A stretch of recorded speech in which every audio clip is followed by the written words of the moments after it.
오늘 우리에게 주시는 말씀은 출애굽기 12장 21절에서 23절 말씀입니다. 모세가 이스라엘의 장로를 모두 불러서 이렇게 말하였다. 여러분은 여러분들의 가족들과 함께 먹을 양이나 염소를 준비하여 유월절 제물로 잡으십시오. 우슬초 묶음을 구하여다가 그릇에 받아 놓은 피에 적셔서 그 피를 상인방과 좌우 물선주에 부르십시오. 여러분은 아침까지 아무도 자기 집 문 밖으로 나가서는 안 됩니다. 주님께서 이집트 사람들을 치려고 지나가시다가 상인방과 좌우 문설주에 바른 피를 보시고 그 문 앞을 그냥 지나가실 것이며 파괴자가 여러분의 집을 치러 들어가지 못하게 하실 것입니다.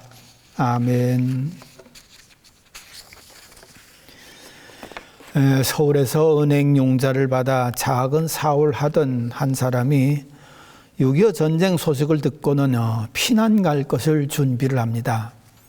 그러다가 문득 은행용자를 갚아야 될 것이 생각이 나서 얼른 융자금을 가지고 은행으로 찾아갑니다. 그래서 은행용자 갚으러 왔습니다. 그랬더니만 그 직원이 있기는 있는데, 아니 보시오, 지금 전쟁 때에 사람들 안 갚아도 괜찮다고 생각하는 그런 사람들 투성인데 어떻게 당신은 융자금을 갚겠다고 왔습니까? 그래가면서 이상한 눈초리로 쳐다보더라는 것입니다. 그래도 이 사람은 아닙니다. 저는 융자금을 빌린 거기 때문에 꼭 갚아야만 됩니다. 그러니 당신이 영수증이라도 써주시오. 지금 장부가 어디 있는지 모르고 벌써 일부는 부산으로다가 다 옮겨갔습니다. 그래도 당신이 영수증을 써주시오. 그랬더니만 그 은행 직원이 자기 인감 증명을 도장으로 찍고 영수증을 써주었습니다. 그래서 융자금을 갚고 이제 피난 생활을 한 거지요. 그러다 6.25 전쟁이 끝나자 이분이 이제 전쟁 끝나자 다시 사업을 시작을 합니다. 제주도에 가서 아주 그냥 신선한 생선을 그렇게 잡아서 파는 그런 장사를 하는데 사업이 잘 됩니다. 그래서 나중에는 이건 이렇게 하느니 차라리 상선을 사가지고서 그렇게 좀 하면 어떻겠는가. 그래가면서 배를 사려고 하는 그런 생각을 합니다. 이래서 배를 사려고 했더니만 돈이 또 모자라잖아요. 은행에 갔습니다. 자기 이전에 거래하던 그 은행 이름으로 된 가서 융자금을 좀 받으려고 했더니만은 다 절레절레 흔듭니다.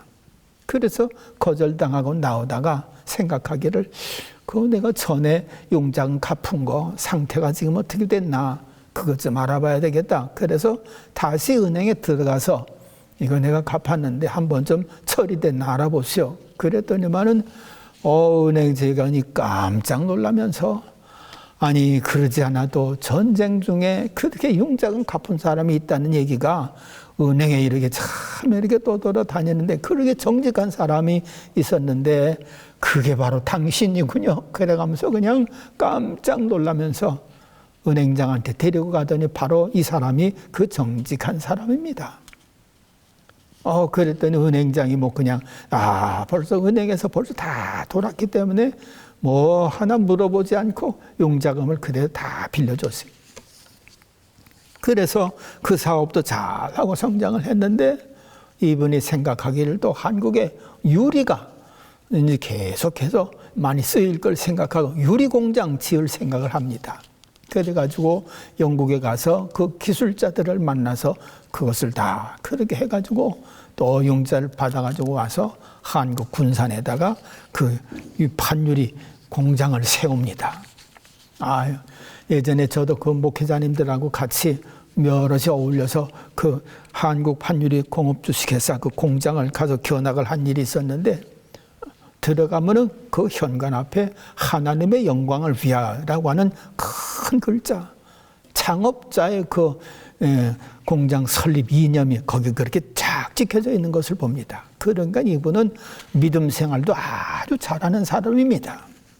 이래가지고서 그 한국 유리가 그 공법을 새롭게 개발하는 것으로 인해서 파손율도 많이 줄어들고 아주 그 기업도 굉장히 성공을 해서 오늘날 한국 유리업계의 큰 근간이 되는 그런 일을 이룬 것을 보게 되어지는데, 바로 이분이 바로 최태섭 장로님이라고 하는 참 훌륭한 분인 것을 봅니다.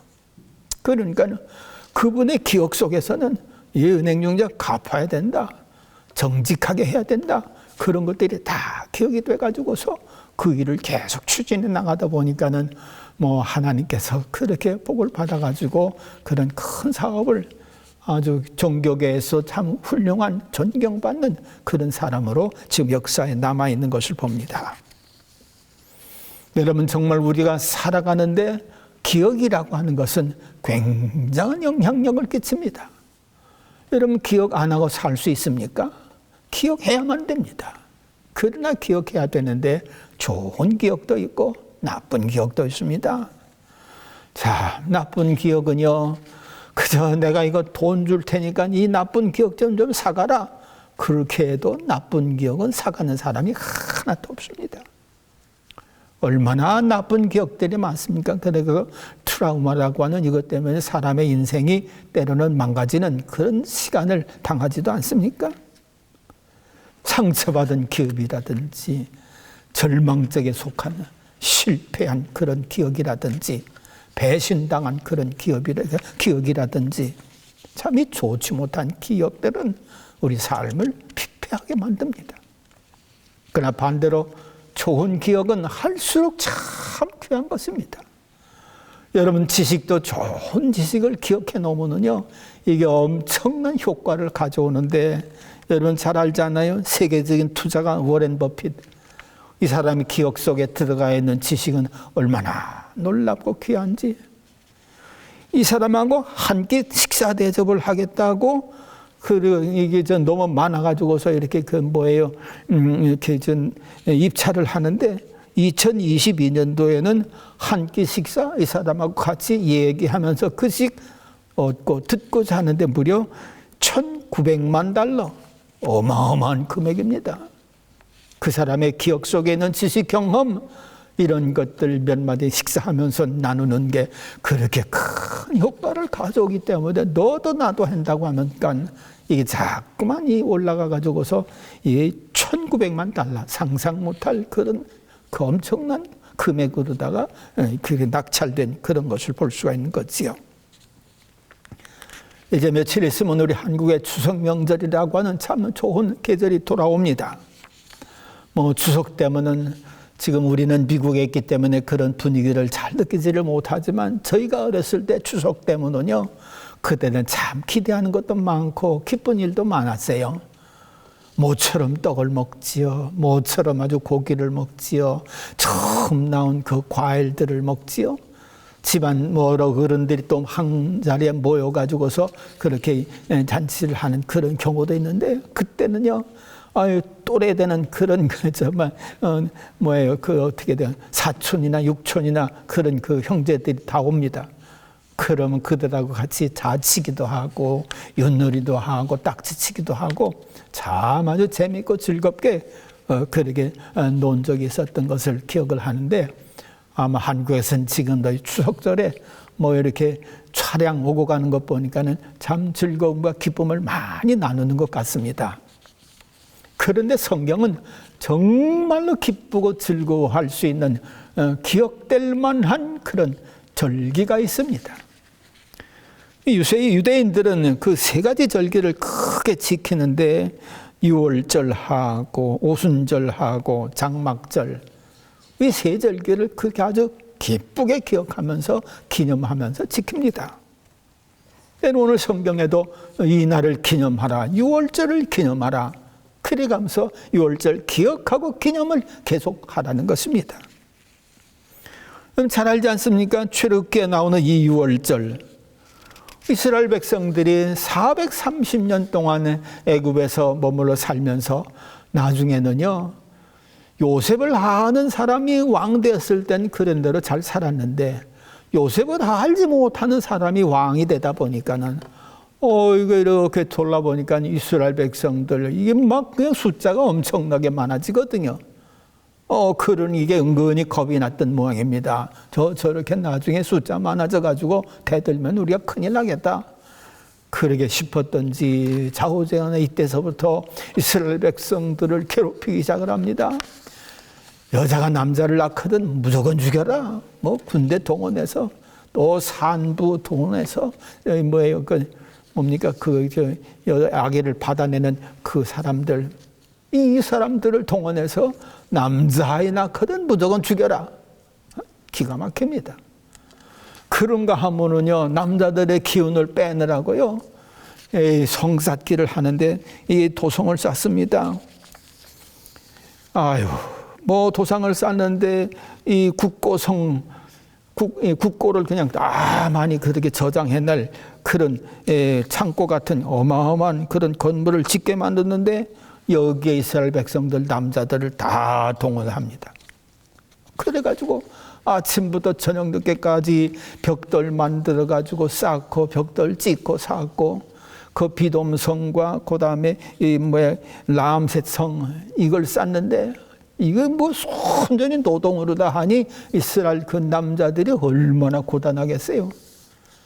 나중에는 너무너무 힘들어가지고서 하나님 앞에 통곡을 하면서 울부짖습니다. 하나님, 이 고통준 무리들에게서 벗어나게 해주세요. 그래가면서 출애굽기 2장 이후에 볼 것 같으면 23절에 보면은 여러 해 후에 애굽 왕은 죽었고 이스라엘 백성들은 고된 노동으로 말미암아 단식하며 부르짖으니 그 고된 노동으로 말미암아 부르짖는 소리가 하나님께 상달된지라 하나님이 그들의 고통 소리를 들으시고 하나님이 아브라함과 이삭과 야곱에게 세운 그의 언약을 기억하사 하나님이 이스라엘 자손을 돌보셨고 하나님이 그들을 기억하셨더라. 너무 고통스러워서 하나님 앞에 부르짖어 기도를 했더니만 하나님께서 그 기도 소리를 들으시고 이전에 아브라함과 이삭과 야곱에게 약속했던 그 약속의 말씀을 그 언약하신 것을 이렇게 떠올리시면서 일부터 구원하는 그 역사를 이루어가는 것을 봅니다. 그런데 하나님이 그럼 그 아브라함과 이삭과 야곱에게 무슨 약속을 했는가? 무슨 약속을 하셨기에 그 고통 중에 부르짖을 때 그 언약을 기억하셨는가? 창세기 15장 13절에서 14절에 나오면은 여호와께서 아브라함에게 이르시되 너는 반드시 알라 내 자손이 이방에서 개교되어 그들을 섬기겠고 그들은 400년 동안 내 자손을 괴롭히리니 그들이 섬기는 나라를 내가 징벌할지며 그 후에 내 자손이 큰 재물을 이끌고 나오리라. 바로 이게 하나님께서 아브라함과 이삭과 야곱에 약속하신 약속인데 애굽에서 이스라엘 백성들이 고통에 부르짖으니까 하나님께서 기억하신 겁니다. 그래, 내가 너희들을 구해주마. 그렇게 기억하시고 모세를 이렇게 보내가지고서 바로왕 앞에 세워가지고 10가지 기적을 일으키게 하지 않습니까? 강계 입학, 도금의 깜장이라고 그 약자를 쓰면 그렇게 되는데 그런데 이 바로가 얼마나 강팍한지 9가지 기적의 큰 재난을 애굽이 다 받는데도 불구하고 마음이 강팍해져 가지고서 못 내보낸다. 그러니까 더 죽을 지경이지요. 그래서 마지막에 하나님께서 모세에게 이렇게 말씀하십니다. 너 어린 양을 잡아가지고서 문 좌우설지에 다 피를 발라라. 그러면은 이 애굽 전역에 있는 장자들을 다 죽이는 일을 할 텐데 그 피를 바른 집은 다 넘어갈 거다. 그래가지고서 모세가 그냥 동원해가지고서 이것을 선포를 하니까는 이스라엘 백성들이 다 그렇게 좌우설주와 문인방에다 어린 양을 잡아서 피를 다 바릅니다. 그랬더니만 하나님께서 죽음의 사자를 통해서 이 장자들을 치기 시작하는데 애굽 전역에 있는 장자들을 다 치십니다. 그런데 신기하게도 그 피를 바른 이스라엘 집에는 장자가 하나도 죽지를 않습니다. 너무너무나도 기가 막힌 그런 역사가 여기 이 땅에서 일어나는 것을 봅니다. 여하튼 간에 우리 하나님 참 이런 면에서 성실하신 것이 뭐가 있는가 하면은 당신의 약속은 얼마든지 시간이 지나든지 그대로 지킨다는 것입니다. 약속을 지키시는데 성실하신 것을 우리는 유월절 사건을 통해서 볼 수가 있어요.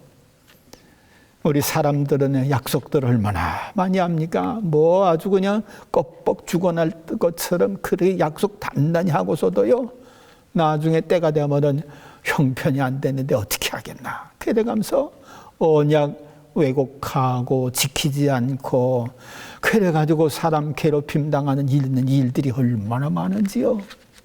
그런데 하나님께서는 약속하신 것은 반드시 지키는 것을 볼 수 있습니다. 약속을 지키시는데 우리 하나님이 얼마나 성실하신지. 그러므로 오늘 우리가 세상에서 살아가면서 소망을 둘 것이 있다고 할 것 같으면 하나님의 약속의 말씀입니다. 약속의 말씀을 우리가 붙들고 그걸 기초로 해서 우리가 살아간다면 그 약속의 말씀은 반드시 이루어지는 것을 볼 수가 있어요. 여하튼간에 그래서 애굽에 있는 모든 장자들이 다 죽임을 당하는데 이스라엘 백성에는 하나도 죽지를 않습니다. 이게 얼마나 신비한 그런 사건입니까? 그런데 여기서 또 놀라운 거는요, 우리 하나님의 사랑하심이 또 얼마나 놀라운지. 여러분, 그 장자들이 다 죽어 나올 때에 이스라엘 백성들의 장자만 죽은 것이 아닙니다. 거기 같이 살던 다른 민족들, 심지어 애굽인들까지도 이스라엘 백성들이 저건 무슨 짓 하지? 왜 갑자기 그렇게 피를 그냥 인방과 인설주에 바르지? 이봐, 당신 그거 왜 그래?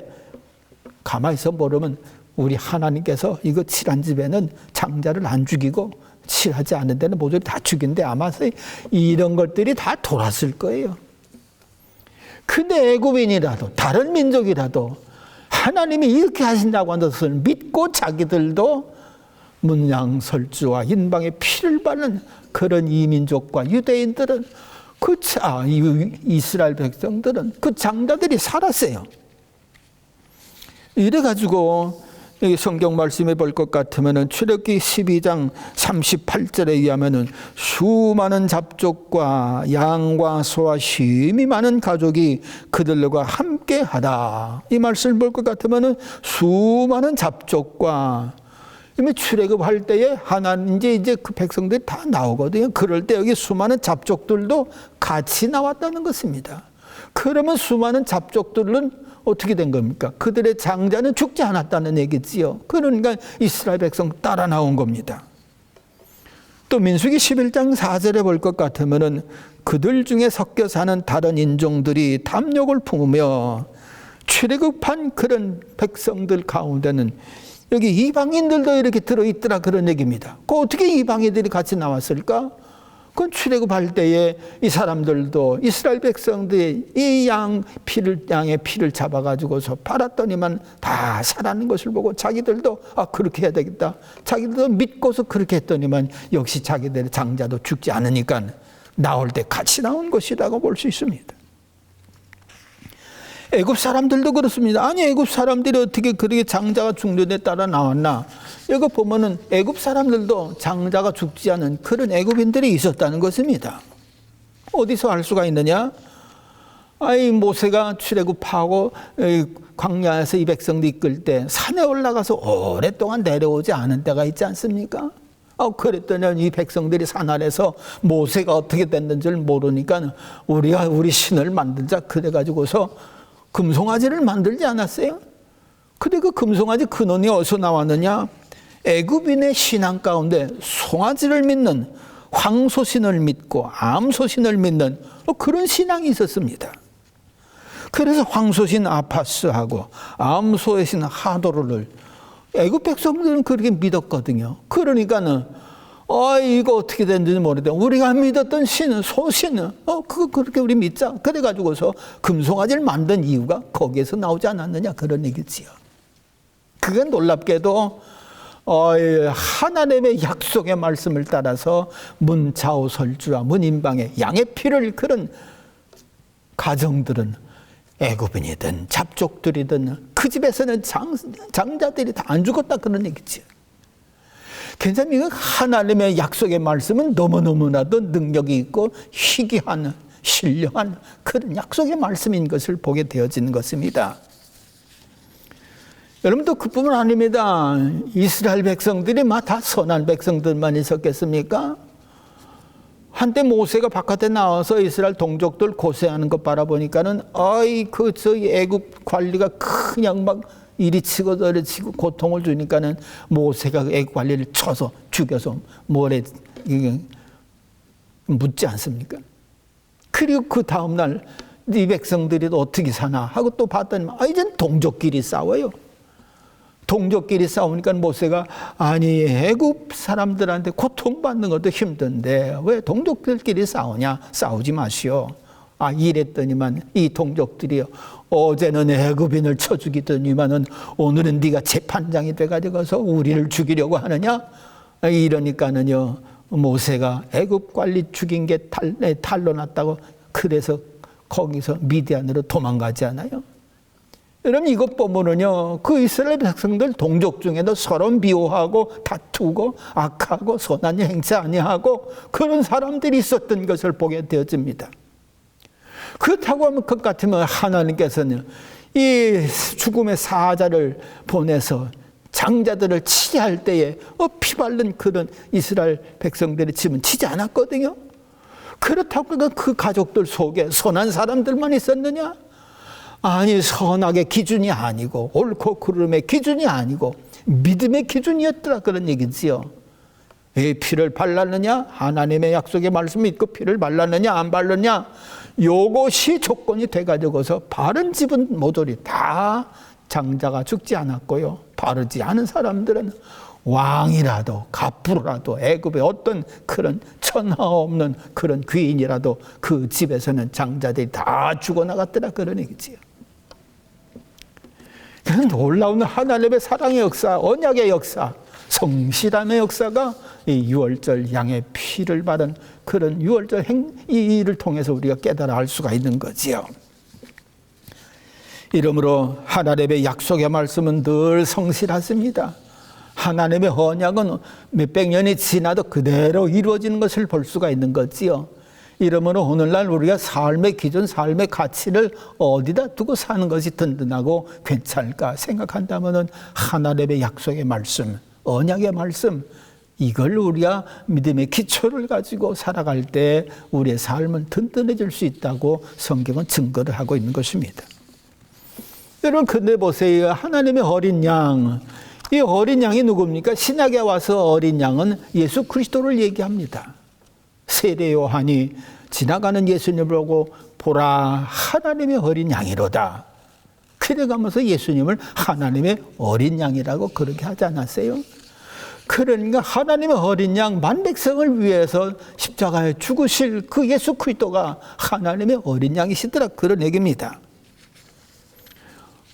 하나님의 뜻은 천하만국의 모든 죄인들을 다 구원해서 하나님의 자녀 삼는, 그래서 새로운 피조물 되는 삶을 사는 그 목적이 하나님의 뜻이 아닙니까? 그걸 이루기 위해서 예수 그리스도를 세상에 보내신 거지요. 왜 흠없고 점없는 제물 예수님밖에 없거든요. 그러니까 그 예수님을 제물 삼아서 십자가에 피 흘려 돌아가게 하시고 그 피를 믿는 자들마다 다 구원하시고자 하는 하나님의 큰 계획이 있었기 때문에 예수님은 하나님의 어린 양으로 세상에 오셨던 것을 봅니다. 그러니까 예수님께서 이 하나님의 뜻을 이루시고자 할 때 겟세마네 동산에서 하나님 앞에 간절하게 기도하지 않습니까? 아버지요, 아버지요, 아버지요. 요한복음 17장에 볼 것 같으면 예수님이 기도를 하실 때에 아버지를 무려 37번씩이나 부릅니다. 37번씩이나 불러가면서 아버지여 아들을 영화롭게 하사 하나님의 영광을 받으시옵소서. 제일 먼저 기도한 게 그겁니다.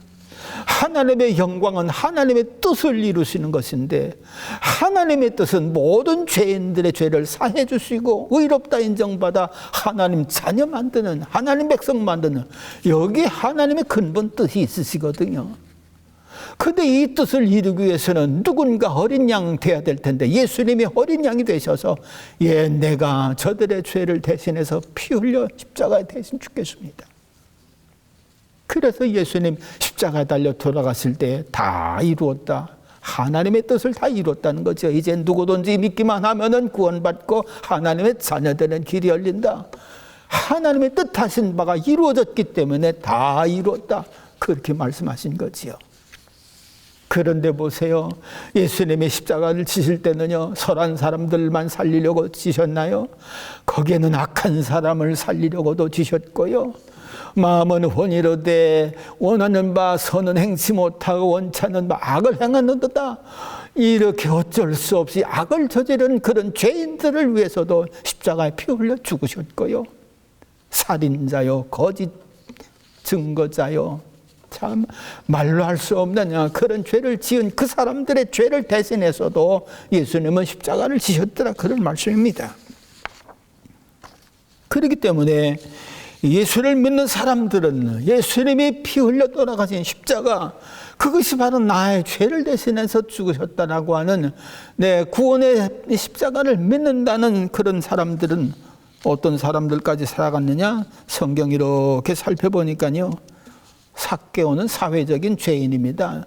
아주 사회가 그 사람을 죄인으로 손가락질한 그런 죄인입니다.